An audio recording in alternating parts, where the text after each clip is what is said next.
Ակտիվացնելու է Եվրոպական միությանը Հայաստանի Հանրապետության անդամագրվելուն ուղղված ջանքերը, դա չհակադրելով տարածաշրջանացման, ինչպես նաև հավասարակշռված եւ հավասարակշռման արտաքին քաղաքականության։ Մեր լինելը կամ չլինելը այդ գնացքի մեջ փոխում է գնացքի եւ արագությունը, եւ մոբիլությունը, եւ ընթացքը։ Մենք կոնֆլիկտով ԵՄ-ում կարող ենք լինել, թե չենք կարող լինել։ Տարածաշրջանացումը նաեւ Եվրամիության գործիքներից իրանց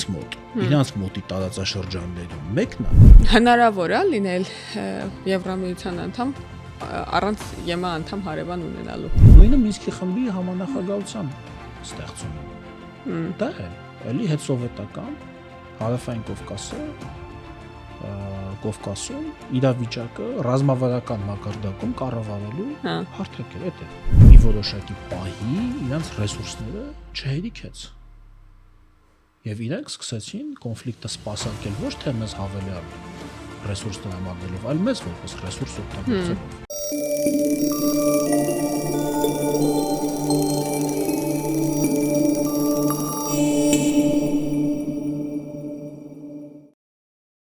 Բարեկամներ, մենք շարունակում ենք մեր քննարկումները 4-րդ հանրապետության շուրջ եւ այսօր իմ հյուրը Ազգային ժողովի եվրոպական ինտեգրման հարցերի մշտական հանձնաժողովի նախագահ, քաղաքացիական պայմանագիր կուսակցության անդամ Արման Եղոյանն է, ողջույն Արման։ Ողջույն։ Ոնց ես։ Լավ։ Արի մինչև խոսակցությունը սկսել է խնդրենք մեզ դիտողներին բաժանորդագրվել Civic-ի YouTube-յան էջին։ Միանշանակ։ Սեղմել լայք, արձագանքել հո մտքերին եւ մեր խոսակցությանը, եթե հետաքրքիր վիճահարույց համաձայնություն կամ անհամաձայնություն կունենա, բայց մի բան պայմանավորվենք, որ եթե ինչ որ բան այդ համաձայն չլինես, իմ ասած անպայման արձագանքիդ, ոչ թե հանդիմադիր ոդքասթների նման, ասենք, ամեն մի աբսուրդ մտքի ուղղակի ժանրից ելնելով կամ քաղաքական կոնյունկտուրայից ելնելով ասես, այո, երկիրը տափակ է, այո, իհարկե հորիզոնալ ուղիղ է, հետեւաբար երկիրը տափակ է, նման բաներ բան չանենք, էլի, այսինքն կարող է ինչ-որ տեղ ինքան էլ համաձայն չլինես, ասա անպայման, որ ես եմ մտածել դրա շուրջ։ Լավ, Արման, իրականում ինձ թվում է ամենահետաքրքիր թեման, որ համ մեր հեռուստադիտողներին կհետաքրքրի, համ ինձ է հետաքրքրում մեր հռչակագրի ընդունած կուսակցության համաժողովի ընդունած բանաձևի հետևյալ նախադասությունն է, որը կուզեի բացեինք։ Ակտիվացնելու է Եվրոպական միությանը Հայաստանի Հանրապետության անդամագրվելուն ուղղված ջանքերը, դա չհակադրելով տարածաշրջանացման, ինչպես նաև հավասարակշռված եւ հավասարակշռման արտաքին քաղաքականության։ Ըստ էության Հայաստանի Հանրապետության քաղաքական ուղեգծի մասին քաղաքացիական պայմանագրի հայտարարությունն է, թե ինչպիսին է լինելու պատկերացումներն են, ու մենք այս նախադասությունը դնում ենք հակադրություն միգուցե երրորդ հանրապետության քաղաքական ուղեգծի, որովհետև ասում ենք, որ փոխվել է, հա, քաղաքական իրավիճակը։ Այդ նախադասությունը չի երրորդ հանրապետության քաղաքական ուղեգծին հակադրման արտաքին իմաստով լեյտմոտիվը, բայց հա, թեմաներից մեկն է, բայց այն առաջատար բանը չի, էլի, լոկոմոտիվը չի։ Վերպետական հակադրման լոկոմոտիվը չի, ասենց ասեմ, էլի։ Վերպետական կառույցների տրամաբանության միգուցե, չգիտեմ, ինչ որ ուղեգծի հակառակությունը, հա։ Վերպետական կառույցի անդամակցել է ԵԱՏՄ-ին։ Եվ ի տարբերություն դրա, հա, ես այդպես չեմ տեսնում։ Դե ասա ոնց ես ոչ թե ի տարբերություն, ի հակադրություն կամ ի տարբերություն դրա,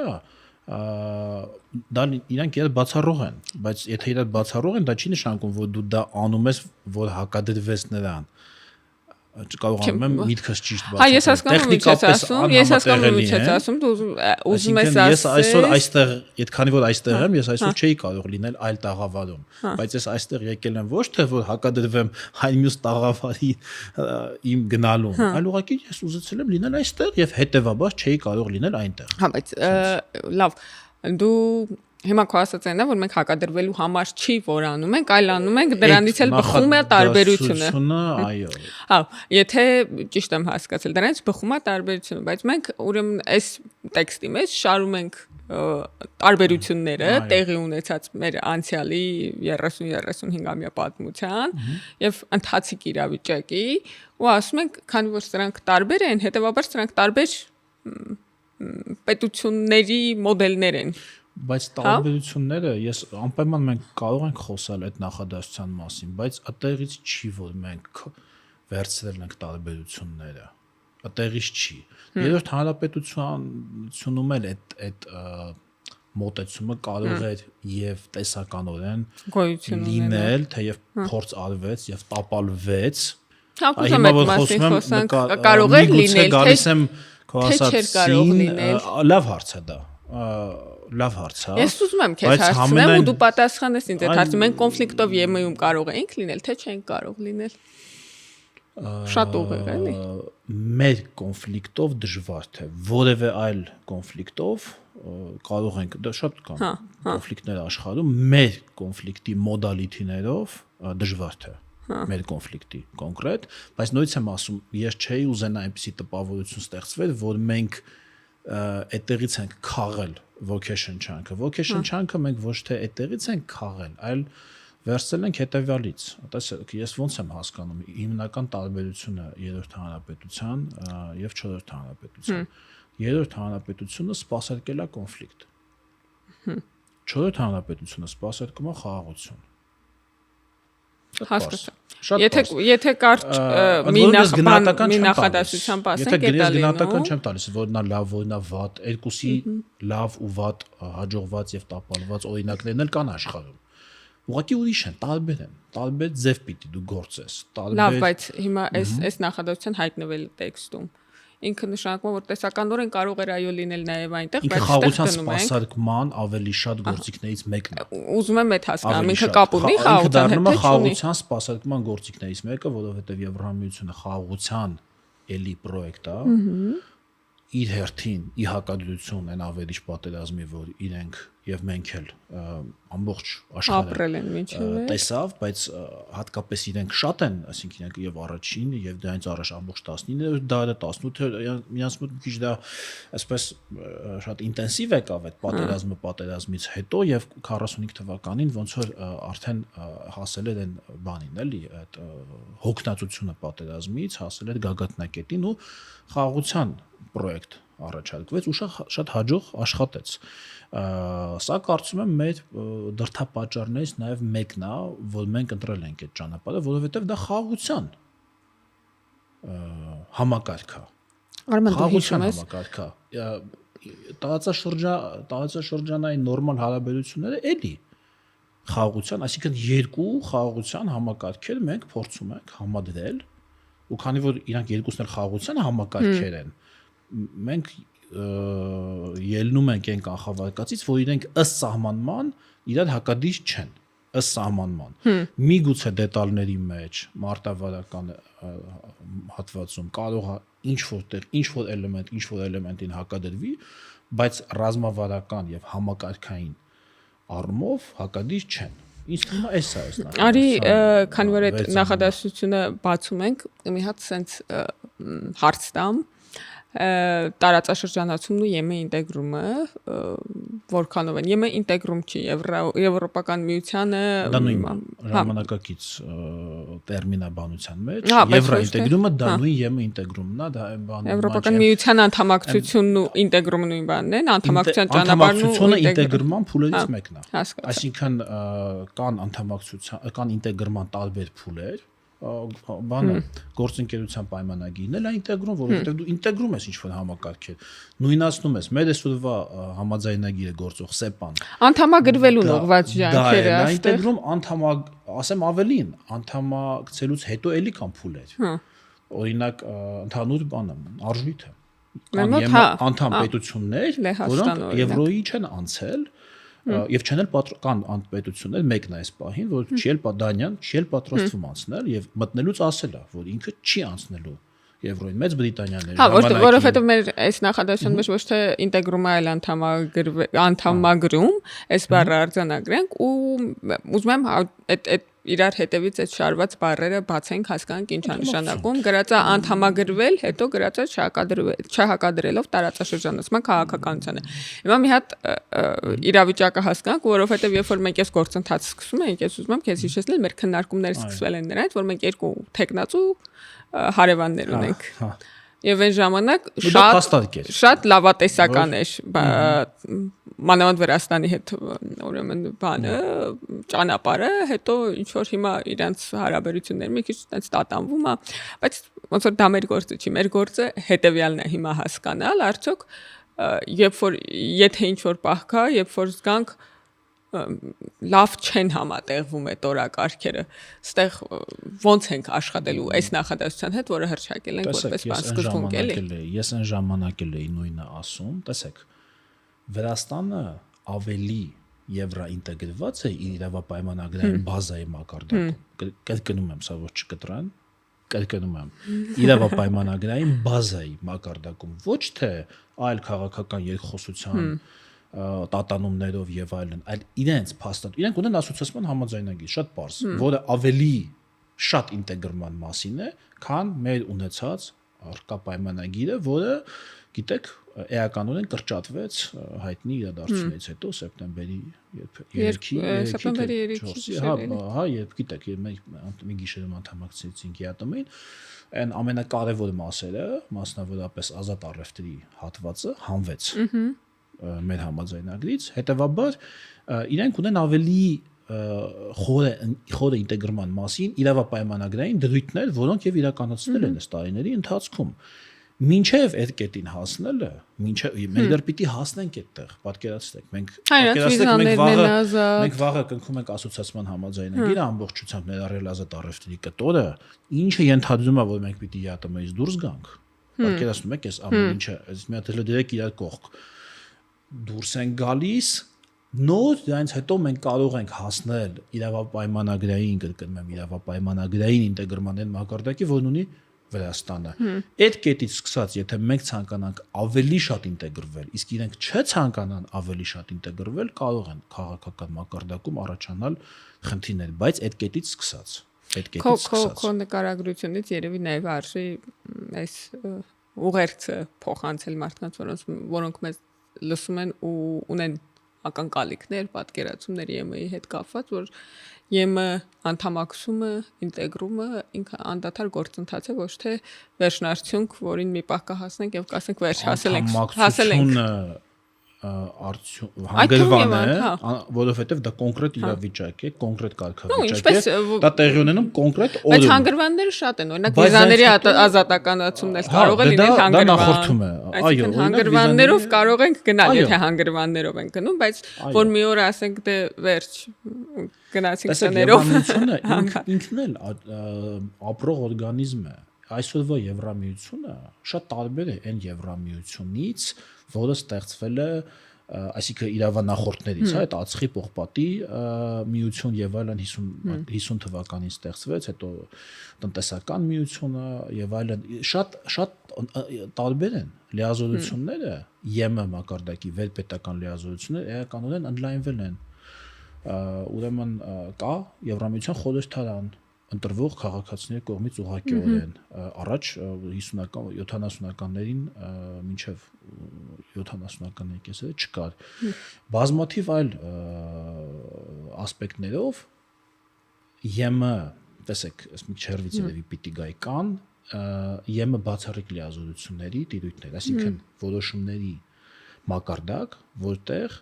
որոշումները կայացվում են ԵՄ ինստիտուտների կողմից այսինքն անդամ պետությունները չեն կարող այդ հարցով որոշումներ կայացնել պետությունները չեն կարող այլ ինստիտուտները պետք է ԵՄ ինստիտուտները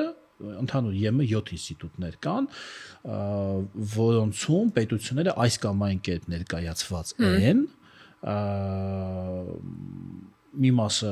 ձևավորվում է ընտրությունների արդյունքով, ինչպես օրինակ Եվրախորհրդարանը եւ հետեւաբար Եվրահանձնաժողովը, այնպես ինչպես օրինակ խորհրդարանական պետություններում ձևավորվում է կառավարությունը, ընտրվում է խորհրդարան, ըստ արդյունքների էլ կառավարություն համապատասխան համամասնությամբ։ Նույնը տեղի ունենում Եվրամիությունում եւ նույն կերպով են կայացվում որոշումները այն հարցերի վերաբերյալ, որոնք գտնվում են ԵՄ բացառիկ լիազորությունների դիտում օրինակ մաքսատուրքեր օրինակ, որևէ անդամ պետություն չի կարող սահմանել իր պետության մաքսային սահմանը հատելու մաքսատուրք։ Իսկ սանկցիաները Սանկցիաները գտնվում են Եվրամիության ընդհանուր արտաքին քաղաքականության տիրույթում, սա լավ հարց է եւ սա նոր հարց է։ Սա հետաքրքիր հարց է, որովհետեւ եթե օրինակ մենք պայմանականորեն վաղը արտնանանք Եվրամիության անդամ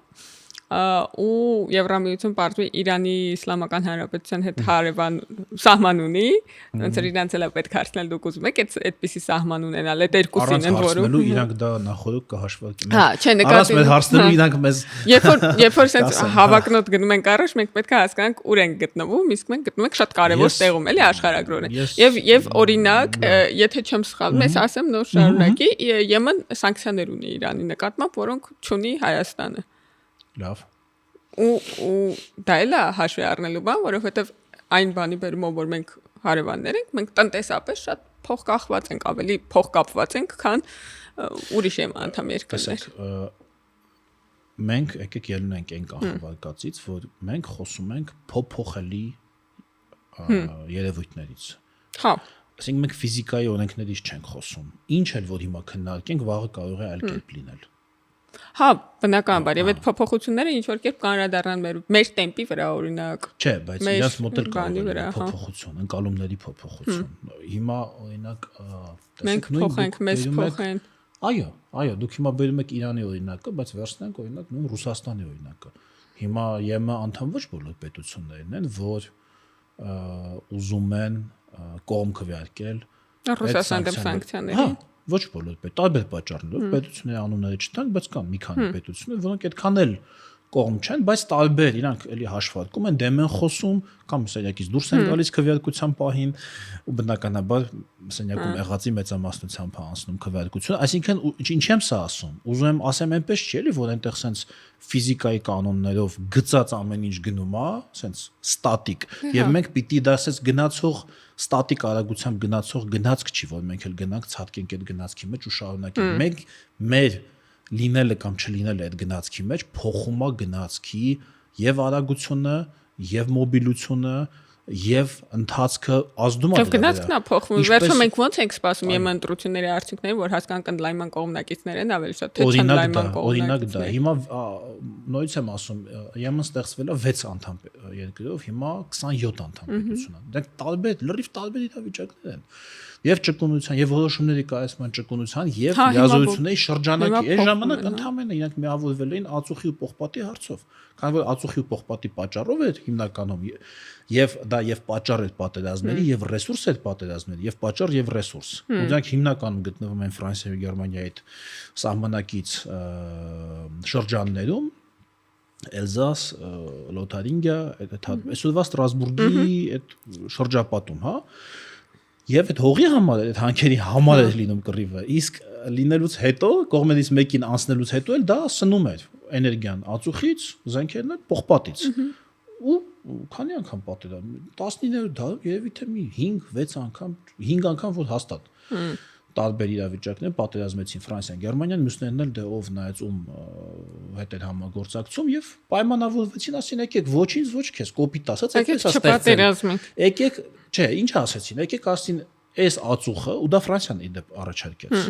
Երկրորդ համաշխարհային արդյունքներով այդ շրջանները անցան Ֆրանսիային։ Այսօրվա Ստրասբուրգը շրջանով հանդարտ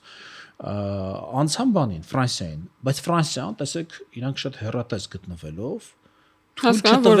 չտվեցին, որ բանը հասնի այն մյուս պատերազմին, երբ գերմանացիները հետ կգան նորից, պահանջատիրությամբ եւ այլն։ Ասեցին, մեր տարածքում է այս ածուխն ու պողպատը, հարց չկա, բայց եկեք կիսվենք։ Ոչ մենք տիրապետենք եւ տնօրինենք ամբողջությամբ, ոչ դուք տիրապետեք եւ տնօրինեք ամբողջությամբ, ստեղծում ենք առանձին հանձնաժողով, որը մեր այսօրվա հայտնի Եվրահանձնաժողովն է, Տիկին Ուրսուլա ֆոն դեր Լայենի նախագահությամբ, այդ այսօրվա այդ Եվրահանձնաժողովը, որ դուք պատկերացնեք, թե ինչքան է փոխվել Եվրամիությունը, ժամանակին ստեղծվել է ընդհանրապես ածուխի եւ պողպատի հետ կապված հարցերը վերպետական մակարդակում լուծելու համար, կարծեմ 9 անդամ ուներ, երկուական անդամ մեծ պետություններից, այսինքն Ֆրանսիա, Գերմանիա, Իտալիա, մեկական անդամ փոքր պետություններից, այսինքն Բելգիա, Նիդերլանդներ, Լյուքսեմբուրգ, 6 պետություն էին ընդհանուր ստեղծել։ Այսինքն 9 հոգանոց հանձնաժողով ստեղծեցին, ասին մենք էլ վերքերների վարչապետեր, խորհրդարաններ, նախագահներ, իրենք էլ չէին խառնվում այդ հարցին։ Ասում էին դուք նայեք, համարեք, որ սա մեր բոլորի կարիքների համար է։ Ում ինչքան պետք է, եթե դա չի տանում միլիտարիզացիայի, դուք արդեն այդ հանձնաժողովը կնայեք, հանձնաժողովի քվեարկությամբ է դա լինում։ Ու այնպես էլ ստեղծված, որ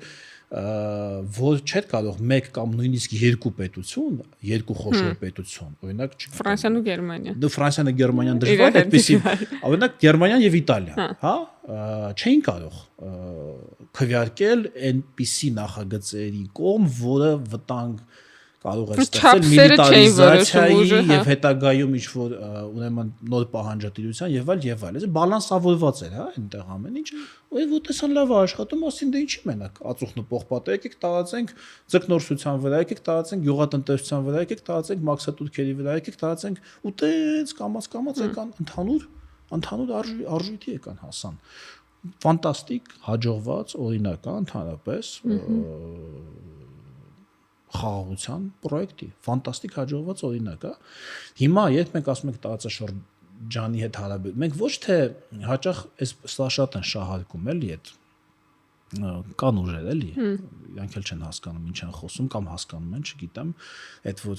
իբր իրանց արևին քննադատում ասում են, բա ոնց բա ասում եք տարածաշրջանացում, բա այսինքն մենք հիմա Եվրամիության տարածաշրջանացումը նաև Եվրամիության գործիքներից իրանց մոտի տարածաշրջաններում մեկն է, օրինակ ամենամեծ ընդլայնումը 2004 թվականի, երբ 10 անդամ պետություն միանգամից դարձան Եվրամիության անդամ, դա ոնց տեղի ունեցավ։ Եվրամիությունը նախ պատրաստեց բոլոր 10-ին, ոչ թե վերցրեց առանձին, ասենք օրինակ Լիտվային վերցնել, ասել դու դառնում ես Եվրամիության անդամ, իսկ Լատվիան ու Էստոնիան չեն դառնում։ Խմբերով տարածաշրջաններով, թեև ոչ բոլորն էին նույն աստիճանի պատրաստ, բայց հասկանալով, որ խզումը մեկին ընդունելը, մյուսին մերժելը կարող ավելի մեծ խնդրեմ ստեղծի եւ հետեւաբար քաղաքական էլի օրինակ մեր տարածաշրջանի վրա պատկերացրեցին ում էլ չեն ընդունել, ասենք մինչեւ օրինակ այնտեղ ասենք Մոնտենեգրոն, չգիտեմ, հա, ամենահայտնի օրինակ ինքան ծրագրեր են այնտեղ անում, որ բացի անդամակցությունից կարելի ասել ամեն ինչ ունեն, բացի անդամակցությունից, նույնիսկ Եվրոն են վերցրել, ինքը Եվրամիության անդամ չի Մոնտենեգրոն, բայց Եվրոն իր ազգային արժույթն է, պետք է ասում եք, ինքը միակողմանիորեն հրաժարվել է իր այն ժամանակվա արժույթից։ Այսինքն դա ոչ թե ինչ որ երկու գաղափարի հակադրում է, այլ դա բնական Եվրամիության լոգիկայի մեջ է։ Հիմա նույն Թուրքիան օրինակ, Թուրքիան Եվրամիության հետ մաքսային միության մեջ է։ Մեր սահմանը Հայաստանի Եվրամիության մաքսային սահմանը, մաքսային, եթե վաղը սահմանը բացվեց, մենք ստացվում է, որ ունենալու ենք Եվրամիության հետ բաց մաքսային սահման, այսինքն մի անգամ այստեղ ապրանքը մաքսազերծելու ենք Մալքարայում, ու էլ մինչև Փարիզ մաքսավորի չենք հանդիպելու, սահմանային հսկողության հանդիպելու ենք, բայց մաքսի արժեք չենք վճարելու։ Այնտեղ համակարգ կա, բարդ համակարգ կա, մեծ պայմանագիր է, 100%։ Հիմա պետք չէ այդ համակարգը բացել, բայց բանա միտերվիկայի թակուցանը։ Մեզ հետաքրքրող հարցերի 90 եւ ավել տոկոսով, այո, մենք ունենալու ենք, մեկ անգամ ենք դա անելու։ Ես վերջի 10-ից մի քանի բան եմ ուզում հարցնել։ Հնարավոր է լինել Եվրամիության անդամ առանց ԵՄ անդամ հարևան ունենալու։ Լավ հարց է։ Ժամանակին նման օրինակ ես հիշում եմ Հունաստանն է եղել այդպիսի օրինակ, թեև իրանք ունեն ծովային սահման Իտալիայից, Հունաստան դա այդտեղ շատ ծովով շատ հարաբերականորեն մոտիկ է։ ԵՄ կղզի կարանք տեսա։ Առանց ծովի ելքի պետություններից ես նման օրինակ չեմ հիշում։ Դե դու օրինակ որ պատմում էիր, ասում ես տարածաշրջաններով էին բերում, որ այդ բալանսը չխախտեն իրար հետ հարևանների ավելի չսերեն հարաբերությունները։ Ես մտածեցի, որ երևի քաղաքականապես հենց տենց էլ անում է իր բանը ընդլայնում է ԵՄ-ն, գնում է եւ իդեալական տարբերակն է։ Ընտրում տարածաշրջաններ Օրինակ մենք ԵԱՏՄ անդամ եղել ենք առանց հարևան, ԵԱՏՄ անդամ երկիր ունենալու։ Այսինքն ուզում եմ մտածենք սրա շուրջ, որովհետեւ այս եթե տնտեսական սահման է, այսինքն բայց դու տնտեսական միություն է, դու սահման չունես։ Այն որ դա ֆիզիկական խնդրեմ կարող, ֆիզիկական, ոչ քաղաքական, դա կարող լինի ֆիզիկական խնդրեմ, նաև հարուցված քաղաքական ինչ-որ գործընթացով, հա, դա կա։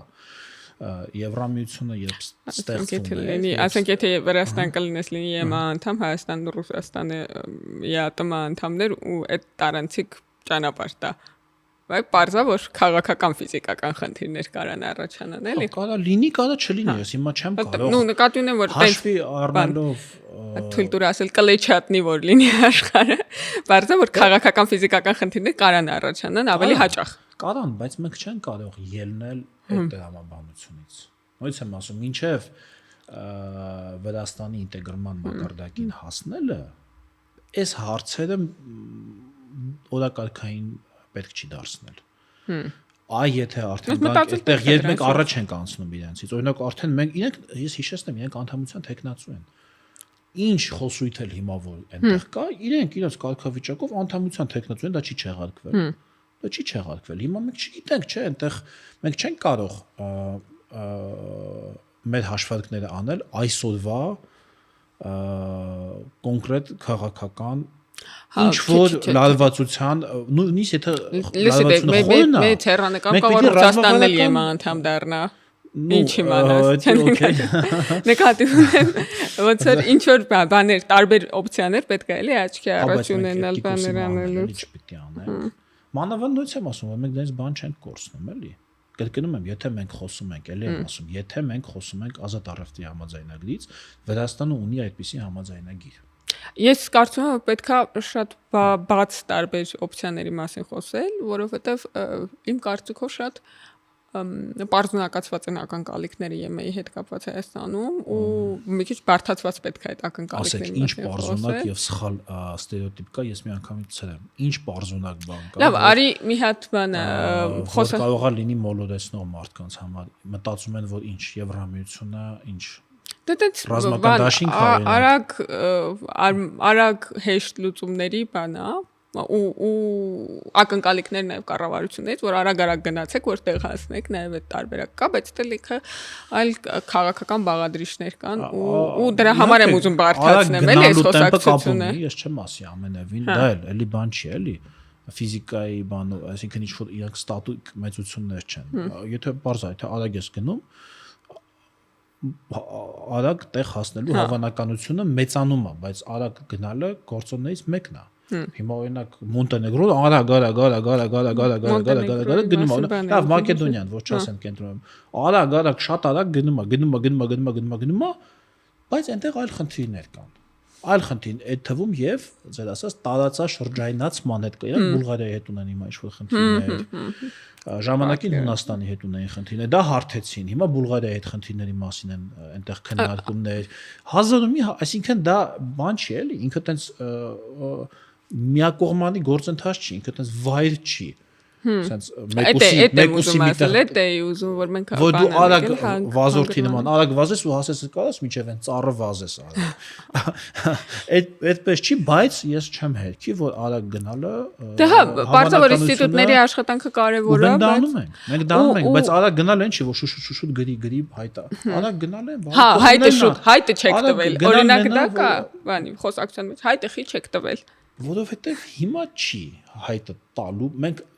հիմա չի հայտը տալու պահը որտեղ մենք գիտենք դա ոնց որ մեկին ասես քո համալսարան ընդունվելու գործերը ինչի չես տվել բանին հիմա երբ են տա ասենք մարտին խի չես տվել մարտին դու շուտ կընդունվես բայց դու երկրորդ դասարան ես ասենք դա հայտերի չէ պետք է ավարտես ատեստատը վերցնես այդ ատեստատը հայտի մեջ պետք է դնես չէ ոնց է հիմա տենց է չէ մեր ժամանակ տենց է այսինքն առանց ատեստատի դպրոցի դու չէիր կարող համալսարան ընդունվելու կներեք էլի որ այսքան պարզեցնում եմ այլ ձև էլ ես արդեն չգիտեմ ոնց ասեմ հայտերը կասին հա շատ լավ է ապրես շնորհակալություն ատեստատը տել բեր որ մուտք անենք հիմա մենք այդ ատեստատի գնահատականներն ենք լրացնում այդ ատեստատը դեռ չեն տվել մեզ որ մենք դեռ այդ ատեստատը ոչ ատեստատը չունենք այդ ատեստատը եթե էլի ալեգորիայով ասեմ դա ասոցիացիան համաձայնագիրն է ես չգիտեմ մի դեպք որ պետությունները ցածկած լինեն այդ փուլով բոլորը ունեցել են ասոցիացիան համաձայնագիր այ դա օրինակ միֆ է կարծիքով ասում են ինչի չեք գրում ինչի չեք գրում չէ գրում հայտը մենք լրացնում ուղարկիկ սա այդ թեմաներից մեկն է գուցե որ ինձ թվում է բավական լավ բացատրեցիր մի հատ ուրիշ թեմա էլ կա ես չգիտեմ ֆորմալ ոնց է բացատրվել ինչ ա եղել 2013 թվականին ես այդպես 21-22 տարեկան էի ուսանող ու իմ տպավորությամբ երբ որ մենք ԵԱՏՄ էինք մտնում իմ հիշողությունը այդ process-ից հետևյալն էր որ դա մեր անվտանգության համար է Այսինքն բանենք մեր կոնֆլիկտը սպասարկելու համար եթե շատ կոպիտ ասեմ։ Եթե շատ կոպիտ ասենք, հա, տենց էլ կար։ Տենց էլ կար։ Ոչ միտեղ ֆորմալ դա չի ֆիքսված։ Բայց նկատի ունեմ սա բաներ էլի, ինչ որ խոսակցություն կար դրա։ Գիտեք, այսինքն պետք է համը կարծեմ ասվել էլա, չէ՞։ Տենց անուղղակիորեն, բայց ակնարկներով բանով։ միտքը դա էր։ Ուղղակի ես այլ բանի վրա եմ հիմա զարմանում։ Ես այլ բանի վրա եմ հիմա զարմանում։ Եթե դա էր մեր սեթինգը, էլի, այսպես ասած, մեր հարաբերությունների համակարգը, եթե դա էր, այն ժամանակվա երկրի ղեկավարը չգիտեր, որ դա է մեր երկրի հարաբերությունների համակարգը, մեր ռեսուրսները, այսինքն անպայման պիտի լիներ այդ օրը, որ այսինքն մի օրում լիներ, որ մի օրում կարելի էր ուղղակի այն մյուս կողմում այնպիսի համեստ նշաձող դնել կամ միթե դա դիվանագիտական խողովակներով 4 տարի բանակցեցին, չէ, ասոցիացիան համաձայնագիրը։ Միթե դա թե լռում էին վերջում ուղղակի ասեցին, որ հանկարծ չանեք։ Իրանք ասում են, որ այդքան ակնհայտ չի եղել, որ Եվրամիությունը մեծ բան է, երկընտրանքի առաջ է դնել։ Ստանդարտ այդ համաձայնագրի 70-80%-ը ստանդարտ բաներ են։ Ես մի քանի անգամ լսել եմ տարբեր ներկայացուցիչների ժամանակվա քաղաքական իշխող ուժից, ֆորմալ քաղաքականության մեջ ոչ թե մեկնաբաններ եւ խոսնակներ, իրանք ասում են, որ այդ ժամանակ մենք մեզ Եվրամիություն չէր ասել, որ կամ լինելու։ Եվրամիությունը դա չի ասել, դա Ռուսաստանն է ասել։ Դա իրանք ասում են, որ վերջի պահին Եղոյան, ես իմ ակարներով լսել եմ, որ դա ճիշտ չեն ասում։ Վերջի պահին, ասում ենք ԵՄ-ի հետ բանակցում ենք ընտրամաբանությամբ, որ օքեյ կլինի այդ ասոցիացիան համաձայնագիրը եւ ԵԱՏՄ-ն, իրանք վերջի պահին մեզ ասեցին, չէ, օքեյ չի, պետք է ԵՄ-ն։ Ինչ ընտրես։ Կամ ԵԱՏՄ ես մտնում, կամ ասոցիացիան համաձայնագիրն ես կնքում։ Եթե խոսում ենք ԵԱՏՄ մտնելուց, բայց այն ժամանակ մենք ԵԱՏՄ անդամ չէինք, է։ Չէ, դե ասում եմ մենք ԵՄ-ի հետ մեր բանակցությունների ժամանակ մեզ ասել էին, որ երկուսը միաժամանակ անել հնարավոր է։ Միության անդամ։ Եթե տենց են ասում, ուրեմն ուղղակի անամոթաբար ստում են, որտեվ դա այս բառացի գրեթե բառացի փոխանցում ես ուղարկեմ կնայես։ Այստեղ շատ կարևոր է, այստեղ շատ կարևոր նրբություն կա, որ պետք չի լղոզել։ Մի բան է ունենալ լավ հարաբերություններ։ Չէ, լավ հարաբերություններ չի Ռուսաստանի հետ առևտրաշրջանառություն, ռազմավարական դաշինք եւ այլ։ Խոսքը տնտեսական միության եւ համաձայնագրի մասին է։ Երկու մաքսային միություն անհնար է, քանի որ այն ժամանակ մենք ԵԱՏՄ անդամ չէինք։ Հա։ Ես զարմանում եմ, իսկ ինչ են թափս քննարկել ԵԱՏՄ անդամ լինել չլինել։ Այսինքն մենք գնացել Եվրամիությանը ասել ենք մենք ուզում ենք 3 տարուց դառնանք ԵԱՏՄ անդամ կլինի, լինենք համիատ Չէ, ԵՄ անդամ չէ, ուղղակի ասոցիացիան համաձայնագիր ունենանք, բայց ԵԱՏՄ անդամ լինենք։ Իրանք գնացել 3 տարի առաջ Եվրամիությանը ասել են, որ մենք 3 տարուց գնալու ենք ԵԱՏՄ անդամ ենք, դառնալու մի գիշերում։ Մի գիշերում չէ, բայց ասենք հա, այտենց գնում ենք այդ ուղղությամբ։ Չէ, դա ինձ անտրամաբանակ, ես նման խոսակցություն չեմ, այսինքն հրաապարական հիմիկվա այդ կարող է հետ մահու բաներ են, մեկնաբանություններ, բայց հիմա տենց մենք գիտեինք, որ գնալու ենք ԵԱՏՄ, ի սկզբանե Եվրամիությանը դա ասել էին հարց չկա, դուք ընդեղ էլ կա։ Եվ ասում եմ, որ այսպես ասած Եվրամիությունը իրաց գցեց։ Դա ուղղակի սուտ է։ Դա ուղղակի դա անհնար է, ես շատ լավ իմանալով եւ այնտեղի քաղաքական ոճը դա բանավիճել չտեսնել։ Չէ, բայց դա չի կարող այդպեսի բան, դա անհնար է։ Անհնար է, դա ո՞նց կարող է Եվրամիության որևէ քիչ թե շատ նորմալ եւ պատասխանատու եւ դա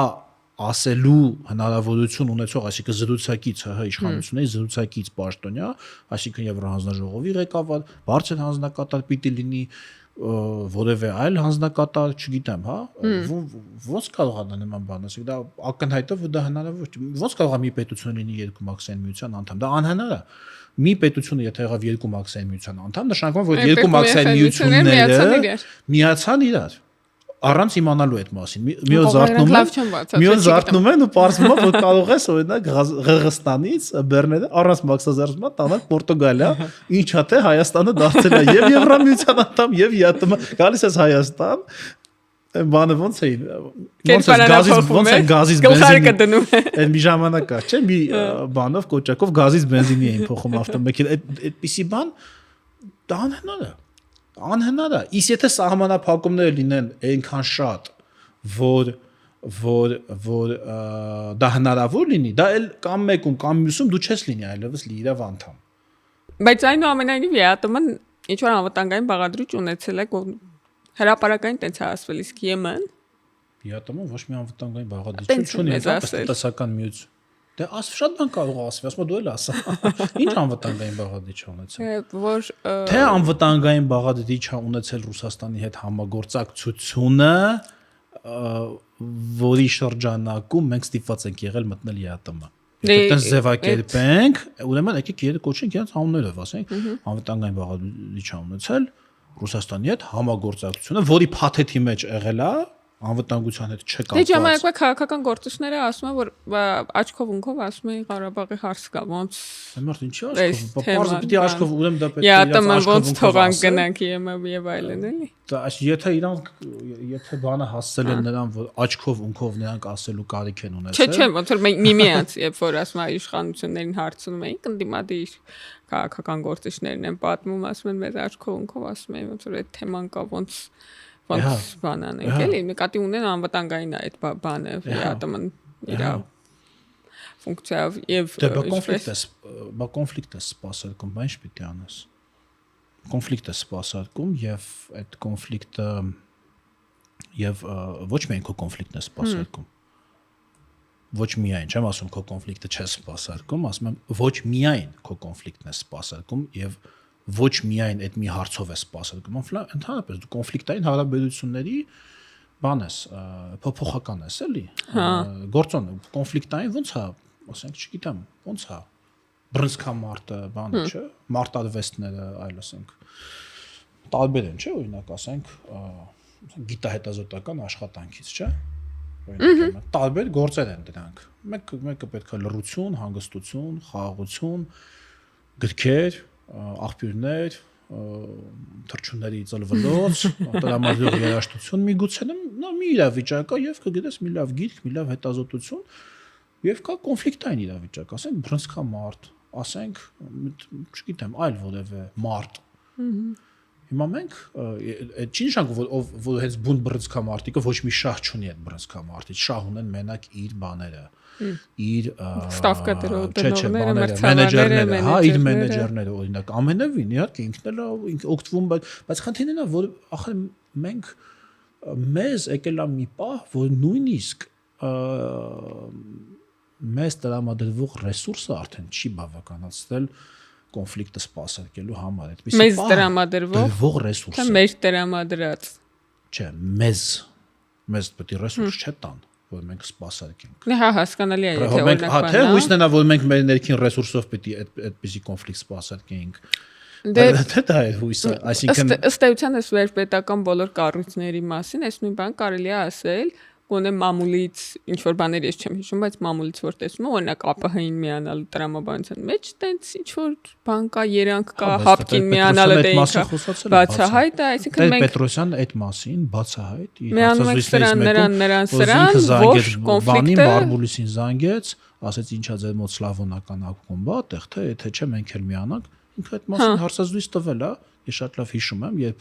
երեքով որոշեցին այնտեղ Ռուսաստան, Բելարուս, Ուկրաինա ստեղծել, այսինքն երեքով ստորագրեցին, որ քանդվում է սովետական միությունը, հետո երեքով որոշեցին, որ ստեղծվում է այլ միություն, ինքը Տեր-Պետրոսյանն է ասում, որ ես զանգեցի Բարբուլիսին, ասացի այն ժամանակ ինքը չեմ հիշում, այնտեղ Ելցինի աշխատակազմում էր, թե այլ բարձր պաշտոնի էր, այնտեղ չեմ հիշում ինչ պաշտոն ուներ, ասի սլավոնական ակումբա, թե մենք էլ կարող ենք միանալ եւ մենք ու դա ինքը ներկայացնում է որպես մեծ հաջողություն, որ տեսեք ոնց մենք միացանք սովետական միության փոխարինող կառույցին։ Տրամաբանության մեջ կոնֆլիկտը հիմքում այդ որոշման կա։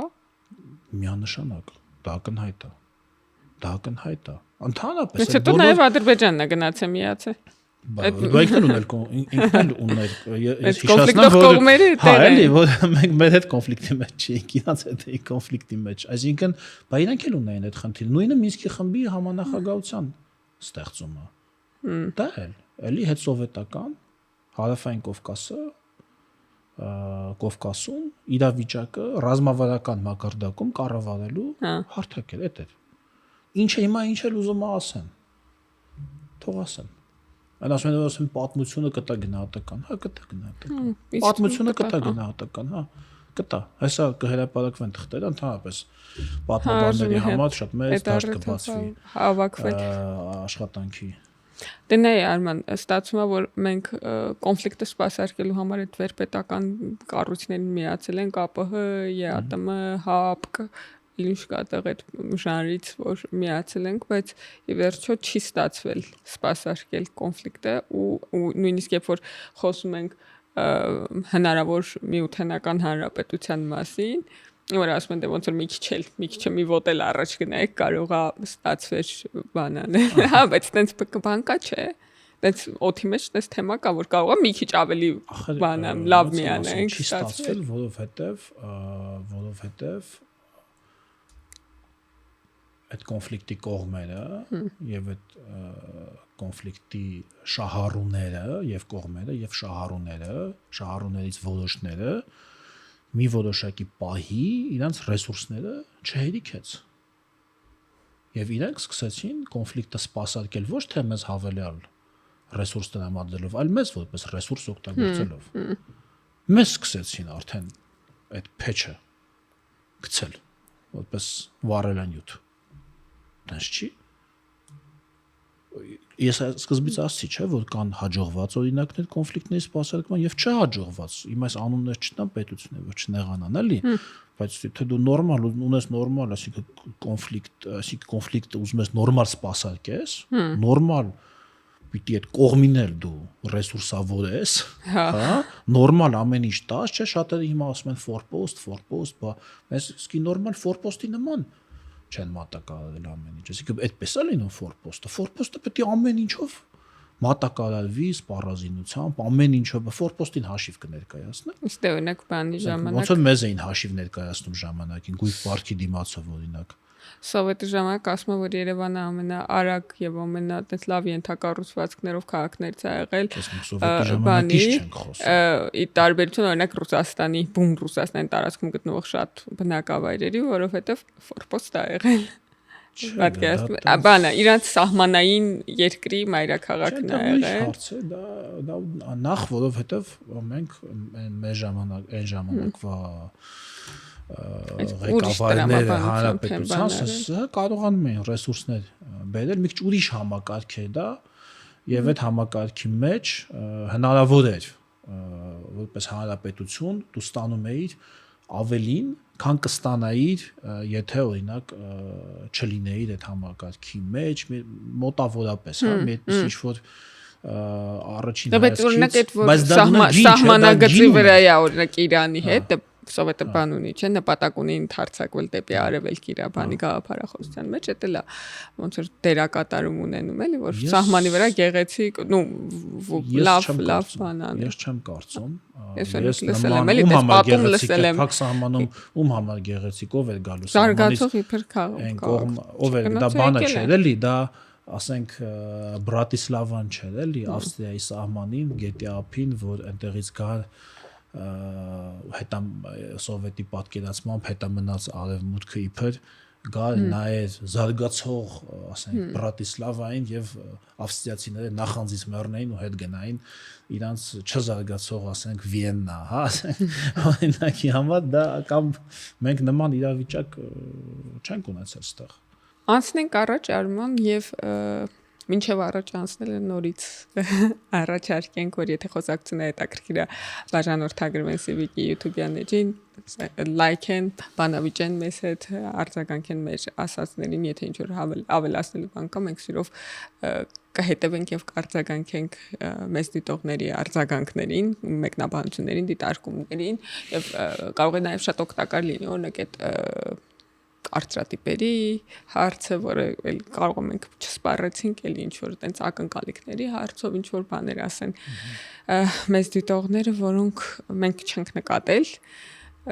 եւ կարողանանք ավելի լավ արձագանքել եւ վերադառնալ այդ մեծ բանին, շտրիխով ասված խաղաղության եւ կոնֆլիկտի տրամաբանություններին մի քանի բան կա որ էլի կուզեի քո կարծիք լսել դրանց մասին ես Արսենի հետ այստեղ խոսել եմ այդ մասին բայց կուզեի դու էլ ասեիր ոնց ես տեսնում այս իրավիճակը երբ որ օգոստոսի 8-ից հետո երևի ես նկատել եմ որ շատ տարբեր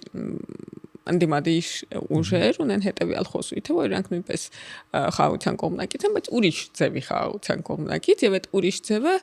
ոնց որ բացելու կարիք ունի, որովհետեւ կարող բացես,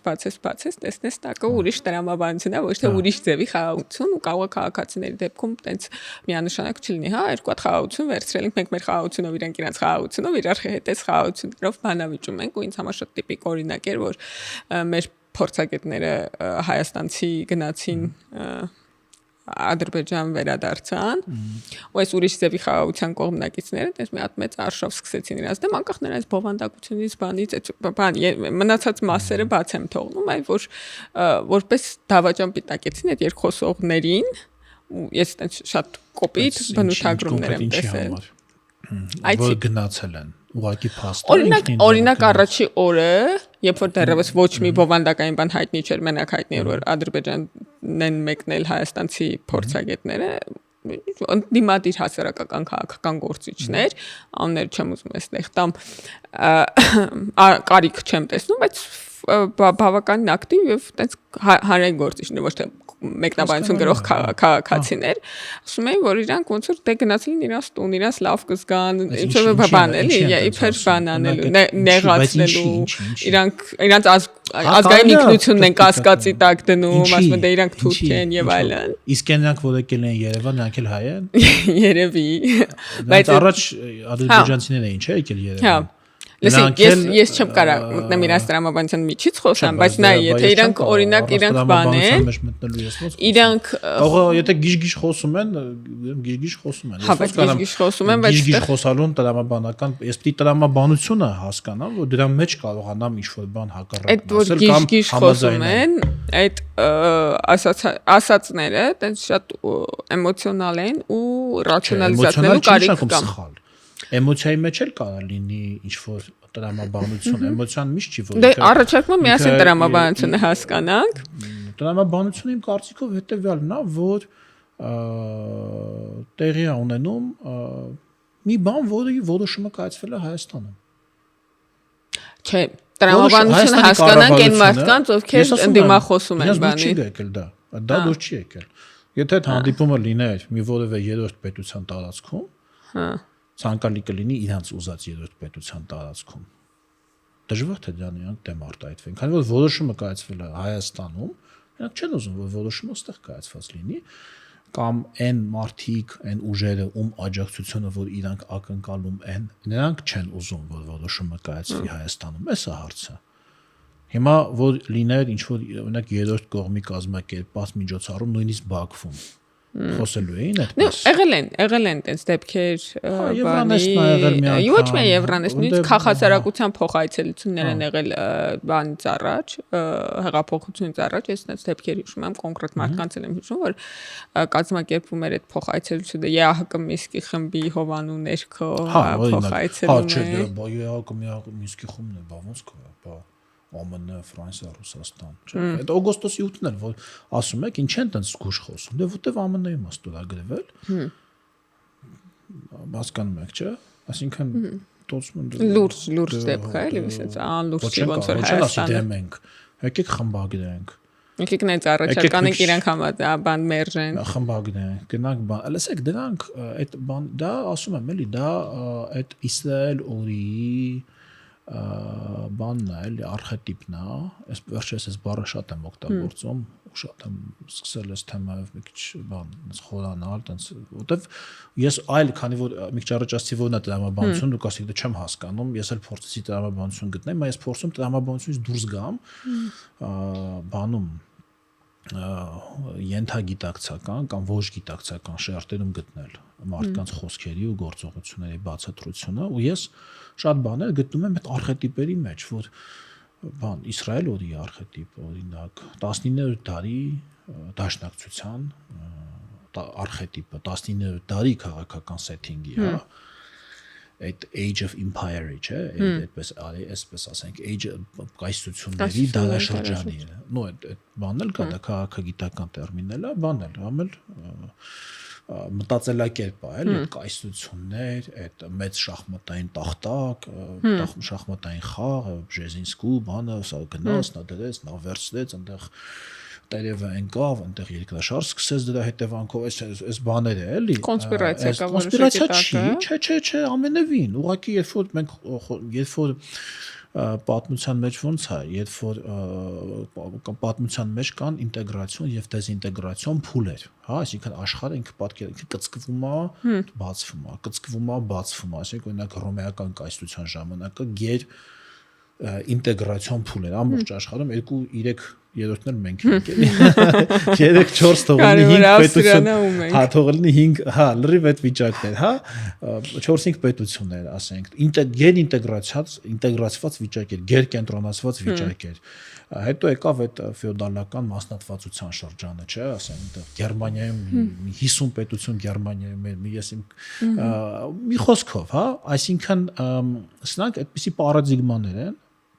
որոնք այդ իրավիճակում, ասենք ինտեգրացիոն բանը սովետական սառը պատերազմի ժամանակ երկու բլոկ է։ Չէ, այս բլոկն է, թե այն բլոկն է ու ինչ եմ ասում կոնսպիրացիա չի, որովհետև այդ գեր ինտեգրացված ժամանակներում շատ փոքր բանը, շատ փոքր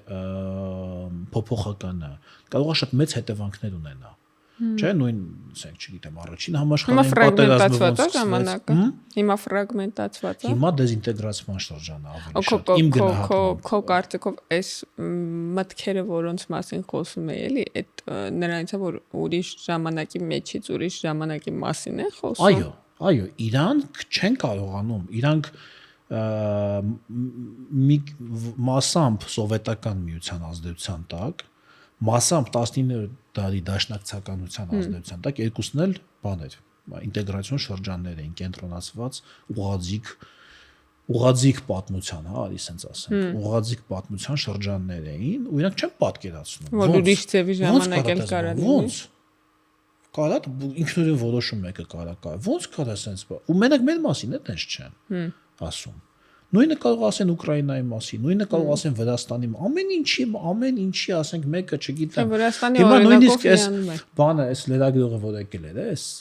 Վենեդիկտովը, չէ։ Հա, ոնց կարող է դες բանը։ Այսինքն ամեն ինչ նույնքը տարբեր բաներ ասեց Հայաստանում, այնտեղ շատ հետաքրքիր զրույցներ եղան, այսինքն ամեն ինչի մեջ տեսնում են բան, ոչ թե կոնսպիրոլոգիա, այլ ուղղաձիգություն։ Ուղղաձիգություն, ամեն ինչ պատկերացնում են որպես այդ կենտրոնաձիգ համակարգի մասնիկներ, որ ել եմ ասում, լինում են պատմության մեջ այդպիսի փուլեր։ Հիմա իմ գնահատմամբ այդ փուլը չի, ինչու, որովհետև անկախ որոշում կայացնողների թիվը եւ ռեսուրսները ֆրագմենտացված են, չափազանց ֆրագմենտացված են, հա, եւ որոշում կայացնողների թիվն էլ է շատացել։ Հիմա իրանք հուսով եմ ուղղակի չեն հավատում, հուսով եմ, ոչ թե չեն ուզում, այլ չեն հավատում, որ Հայաստանն էլ կարող լինի որոշում կայացնողների իր չափով, իր ռեսուրսով, բարձա Հայաստանը չի կարող Չինաստանի մասշտաբի որոշումներ կայացնի, դա հասկանում ենք։ Իր չափով, իր տեղում որոշակի գործոն լինի, այլ ոչ թե ռեսուրս, ուրիշների որոշումները սպասարկելու համար։ Իսկ քանի որ մեր ռեսուրսները քիչ են, բնականաբար մեր որոշածն պիտի լինի շատ համեստ շրջանակի մեջ։ Հիմա իրանք ինչ են ասում, ասում են արի մենք մեծ շրջանակի մեջ վառվենք, մեծ շրջանակի մեջ լինենք վառելիք, հա, սպասարկենք մեծ կրակները, այն ոնց է, չէ, չանեսնել, չէ, ունես մի հատ դու գրականագետ ես, մտես մի հատ փուլ ունես, չէ, ինքը, որ նախ ընդհանուր գործի համար, համաշխարհային հեղափոխության համար ոչինչ, թող վառվի ամեն ինչ, թող այլևս վաղ բոլշևիկները ոնց էին, ոչինչ համաշխարհային հեղափոխություն, նետենք այդ հնոցի մեջ համաշխարհային հեղափոխության, հետո բոլորի համար լավ կլինի, որ բոլորի համար լավ լինի, մեր համար էլ որպես այդ աշխարհի մաս լավ այդ կայսերական, հա, կապ չունի կայսրության անունը ինչ կլինի, ռուսական կայսրություն, չգիտեմ, սովետական միություն, կարևորը այդ ուղղաձիգ, այդ գեր ինտեգրված մտածելակերպն է, որ դու մի բան հիմա ստեղ փոխես, դու ընդհանուր գործին մասնակցես, հետո լավ կլինի։ Հիմա այդ դարը չի, իսկ այդ մարդիկ այդ դարում են մնացել եւ դաշնակցական մտածելակերպով մարդիկ եւ սովետական մտածելակերպով մարդիկ, դա էլ երկրորդ տեսակի դաշնակցականություն է, էլի ռեբրենդինգ եղած այդպես։ Մի քիչ, եթե քո ասած դիտանկյունից նայենք, ամեն ինչ կարող է տեղը ընկնի, որտեղ նույն ձևի աշխարհընկալում ունեն, ուղղակի կարող տարբեր Չէ, իրանք նույնն է, իրանք մեծ խաղի մեջ գնանք սա ասենք, գնանք անենք, գնանք իրանք գիտեք ոչ թե մի քիչ ես հələ մինչև վերջ չեմ բացահայտել դա դրանց շնց ինտուիտիվ եմ էլի գալիս դրան իրանք ոնց որ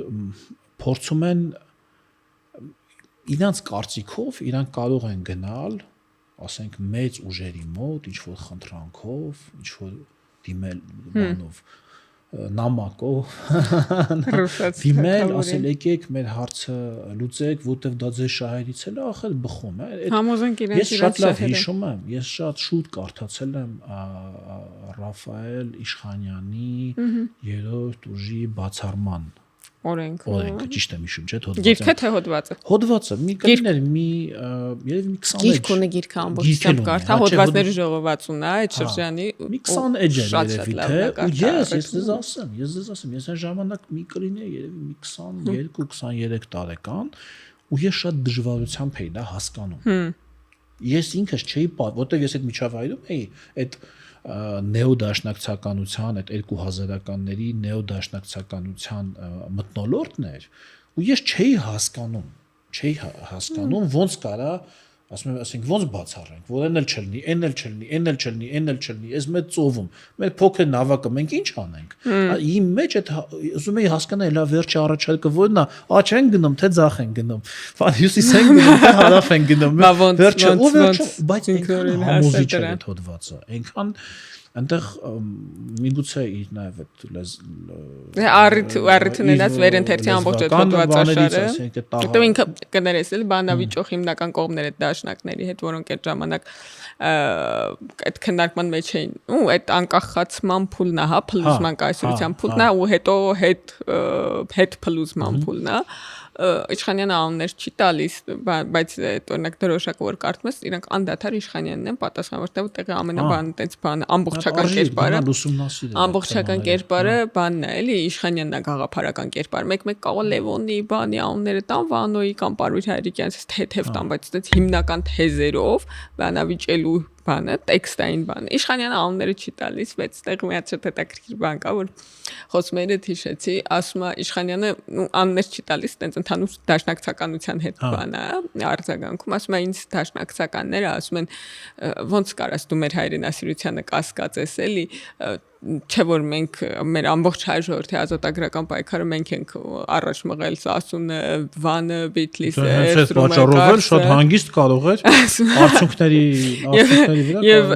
Իշխանյանը ասում է ոնց որ ես ընդհանրապես չեմ կասկածում որ դուք շատ բուրըն հայրենասիրական մղումներ եւ ոնց որ էմոցիաներ ունեք, բայց միթե ձեր թվարկած անունների շարքը բավարար չի հասկանալու համար որ ձեր հայրենասիրությունը արդյունավետ չի։ Բացի դրանից շատ կարևոր է, այստեղ էլ արդեն Անտեր Պետրոսյանի ասածն է գալիս, չնայած այս վերջը շատ անհասկանալի հայտարարություններ անում, բայց շատ նախկինում շատ լավ մտքեր ունի, էլի արտահայտած եմ, ասում եմ կարևոր է նաև պահը, ճիշտ է, ինքը խոսում է պոզիցիոն պահից, բայց ընդհանրապես նաև կարևոր է պահը քո որոշակի վարքագծի, էլի եմ ասում։ Միգուցե ես իդեպ ասեմ, շատ պետություններ, օրինակ Բալկանյան ժողովուրդները, էլի քիչ թե շատ այդ դաշնակցական մոտեցումներով դաշնակցական 19-րդ դարի ազգայնականության բանն է որոշակի հաջողություններ իրանք ունեցան միգուցե ավելի լավ հաշվարկեցին միջազգային իրադրությունը միգուցե ավելի լավ հաշվարկեցին իրանց ուժերը միգուցե ավելի չգիտեմ սա ավելի առանձին թեմա է բայց պահը այդպիսին էր 19-րդ դարի վերջը այդպիսի շրջան էր երբ այո ապստամբում ես գրոհում ես անկախության ազատագրական շարժում ես ամենևին ոչ միայն կայսրության ճնշված ժողովուրդները, այլ ընդհանրապես բոլոր ժողովուրդները, նույնիսկ տիտուլային ժողովուրդներն էին ապստամբում, իրաց թագավորների դեմ, չէ՞։ Ամբողջ գերմանական հեղափոխություն եղավ, ռուսական հեղափոխություն եղավ, Ֆրանսիայի մինչև հետ էր արդեն եղել առաջին այդ ծիծեռնակը ֆրանսիական մեծ հեղափոխություն եղել, պահներ այդպեսին։ Հիմա բանա չէ, խոհեմությունը պետք պահնել հասկանալու։ Դու այդ գերմանացիները մի շատ գեղեցիկ բառ ունեն, որ zeitgeist, ժամանակի ոգի։ այդ անով շատ հետաքրքիր ֆիլմ էլ կա ժամանակակից աշխարհի ֆինանսական համակարգերի մասին, բայց ինքը չէ ինչի, հա, այնտեղ էլ կա ինքը բանա էլի ժամանակը որպես մատերիա անկալող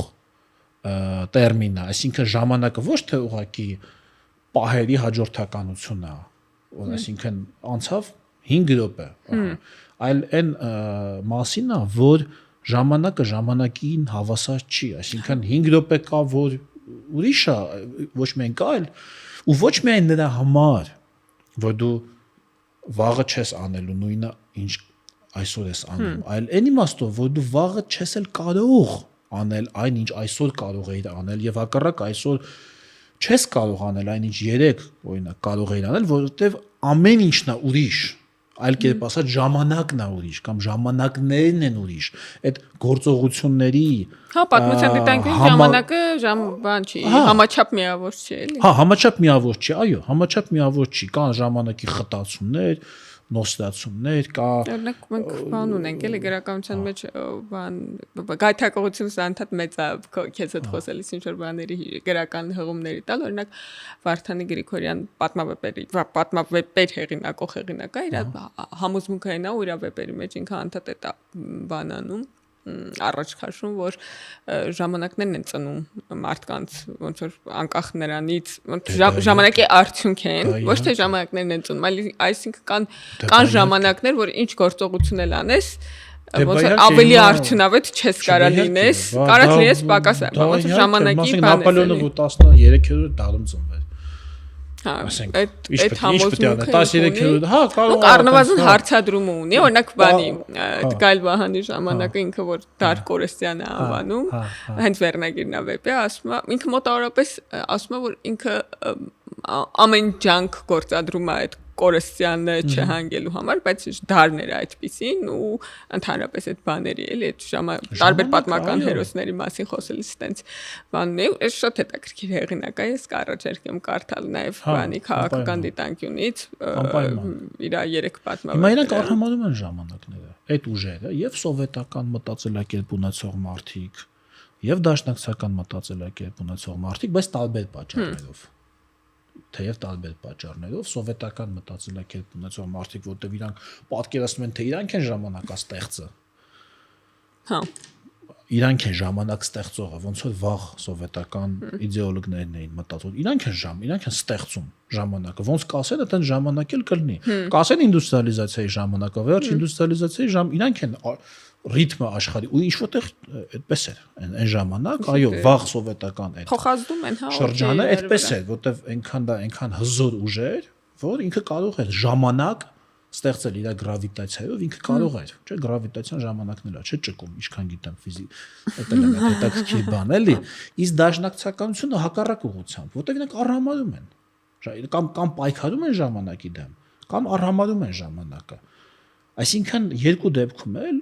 դրանք կիրառելի չեն մեր ժամանակներում։ Ընդ որում ես ուզում եմ նաև այդ դաշնակցականության մասին բան անենք, մի քիչ լայն բացվածք տանք, ինչ է այդ նշանակում, ինքը ուզում եմ հստակ լինի, որ դաշնակցություն կուսակցության մասին չի։ Հա, չէ, շատ կուսակցություններ կա, որոնք դաշնակցական են։ Դա մտածելակերպ է, այդպես է ստացվել, որ հիմա այդ կուսակցությունն է, այդ մտածելակերպի ջահակիրը դարձել։ Ջահակիրը, բայց արի ասում որ դաշտում կան առնվազն 4-5-6 ասեմ ավելին մեր մեջ էլ դա կա։ դաշնակցականներ։ Մեր մեջ էլ կա, իմ մեջ էլ կա դա։ Վարչապետը ասում է, որ մենք բոլորս եղել ենք դաշնակցական կուսակցություն, հրապարակային է ասել, չէ՞։ Որովհետև, այո, որովհետև քաղաքական հայը, հայ ժողովուրդը կամ հայ մարդը առաջին անգամ քաղաքական հայ նկատում ես նոր ժամանակներում էլի ոչ թե Տիգրան Մեծի ժամանակ արդի ժամանակներում վերջի 200-300 տարվա մեջ երբ քաղաքական հայտ է ներկայացրել դա ներկայացրել է դաշնակցական մտածելակերպով մնացածը արդեն ասեցի էլի ու նույնց եմ ասում կամ պահել որ դա կարա աշխատի ու շատ տեղերում իրանց այդ բանը իրանց մեջի այդ տատանումները նաև դրանից են որ իրանք չեն ըմբռնում հիմա օրինակ տեսեք օգոստոս 7-ը ստորագրվել է մի կողմից մի կողմից իրանք կարող են եւ ասեն, հա ինչ լավ է, տեսեք, չէ, մյուս կողմից չեն ուզում այդպես ասել, որովհետեւ դա իրանք չեն արել, իրանք չեն ստորագրել։ Հա, բայց դա արդեն բանի մեջ ընկնում են մի տեսակ հետ sense բանի կապ աբսուրդային բաների մեջ են ընկնում, սկսում են նոյեմբերի 9-ի հետ համեմատել, այսինքն ոչ շատ ընդդիմություն լինելու բան է, քան դաշնակցական լինելու բան է, դաշնակցական լինելու։ Այդ մեկը կարող է, բայց եթե Իսկ հիմա օրինակ այն որ նկարաչարկենք այնպեսի լուծում, որը ադրբեջանցիները կմերժեն, այդ դա արդեն ավելի դաշնակցական գաղափար է։ Այդպես ասել է Ռոբերտ Քոչարյանը։ Ասա պետք է նեծ առաջարկ անենք, որ իրենք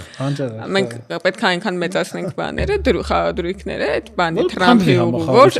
որ բան իրանք մերժեն, ոչ թե մենք, ոչ թե ասում մենք մերժենք Թրամփի ուղղով։ Ոնց չէ ժամանակին հրաշալի գաղափար է, չէ՞, առաջարկել։ Եկեք մեղրին փոխանակենք Ղարաբաղի հետ։ Նրանք մտածել ուսանում չէ, բայց մենք ո՞նց տանք։ Նրանք են էլի մերժել։ Դա ինքը ժամանակ։ Քիվեստը ոնց է։ Ինչ հանճարեղ բան ասենք, որ նրանք մերժեն,